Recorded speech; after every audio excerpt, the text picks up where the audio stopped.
Hai, berjumpa lagi dengan saya Kiki Astrea. Saya pengen cerita nih. Yuk kita lihat kelanjutan drama ini.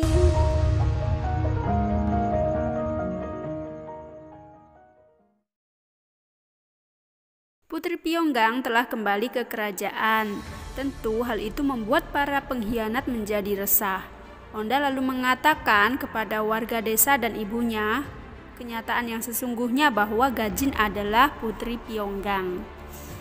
Putri Pyonggang ingin menemui putra mahkota adiknya.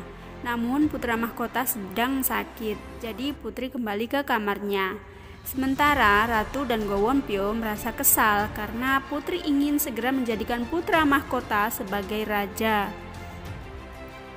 Sedangkan Ratu ingin putranya lah yang akan menjadi putra mahkota.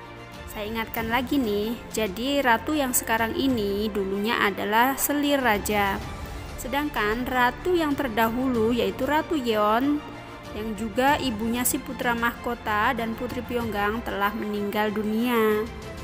Nah kembali nih, suatu hari Gowonpyo memanggil Hamoyong untuk membuat racun. Gogon mengetahui kedatangan Hamoyong. Dia lalu curiga dan mengatakan pada Putri kalau Hamoyong telah datang di kediaman ayahnya.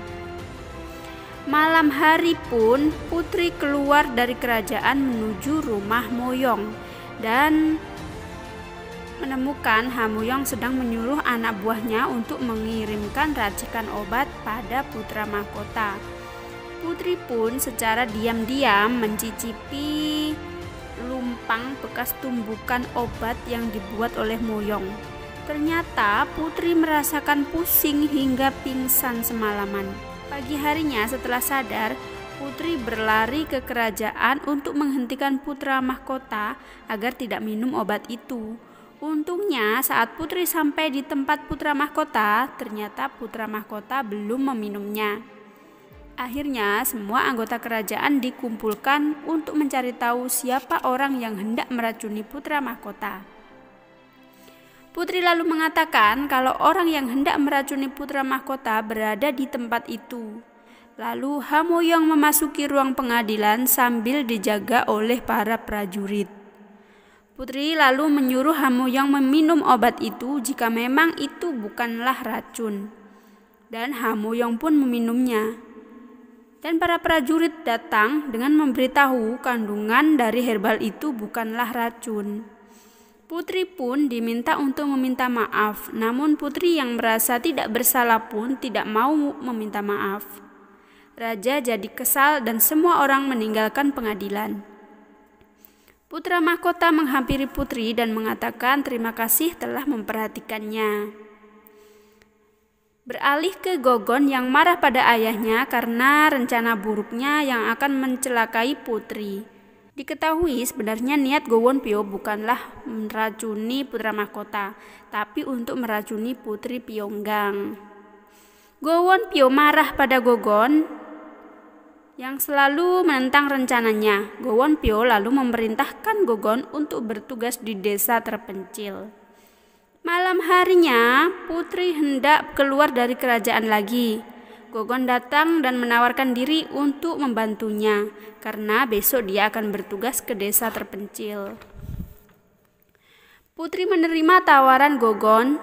Mereka lalu pergi ke rumah Hamoyong untuk menemukan obat herbal yang dibawa para pedagang ke rumah Moyong. Di sana bukannya menemukan bahan herbal, mereka malah menemukan ruang bawah tanah yang di dalamnya ada banyak wanita-wanita muda disekap. Putri lalu berpura-pura menjadi salah satu wanita yang disekap di sana. Keesokan harinya, para wanita itu akan dibawa ke kota untuk dijual. Beralih cerita ke Hamoyong yang bersama pria, sebut saja namanya Hadi, karena saya belum tahu nih siapa nama orang ini. Mereka membuat sebuah rencana, namun belum ditunjukkan apa rencananya itu. Lalu cerita diarahkan pada alur mundur di mana zaman dulu Hadi menemukan seorang gadis muda gelandangan. Lalu Hadi memungutnya dan ternyata gadis itu sangat pandai dalam menghafal nama-nama obat dan pandai meracik obat. Akhirnya gadis itu tumbuh menjadi wanita cantik bernama Hamuyong. Hadi lalu menggunakan Muyong sebagai mata-mata di rumah seorang pria tua. Hamuyong yang sedang bekerja di tempat makan melihat pria tua itu tersedak sampai sekarat. Hamuyong lalu membantunya dan pria tua itu pun selamat. Pria tua itu bertanya, "Apa yang kamu inginkan? Karena kamu telah menolongku, apapun yang kamu inginkan akan aku berikan." Hamuyong meminta untuk bekerja di rumah pria tua itu dan diperlakukan seperti anaknya.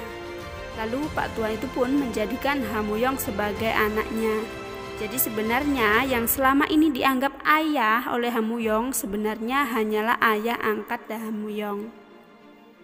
Kembali ke cerita Putri Pyonggang yang sedang beristirahat karena semalaman para wanita belum beristirahat dan belum minum. Jenderal Gogon lalu menemui raja dan mengatakan kalau Putri Pyonggang dalam masalah. Putri Pyonggang mengatakan pada wanita-wanita yang bersama mereka agar tenang karena Jenderal Gogon dari kerajaan akan menyelamatkan mereka. Nah, saat berdiri dan hendak melanjutkan perjalanan, salah satu wanita menjatuhkan sebuah pisau. Saat penjahat bertanya, "Ini pisau siapa?" Si wanita itu malah mengatakan kalau itu adalah pisau Putri Pyonggang dan drama pun bersambung. Jangan lupa ya klik tombol subscribe dan loncengnya ya agar kamu bisa mengetahui kelanjutan dari drama ini. Terima kasih. Assalamualaikum.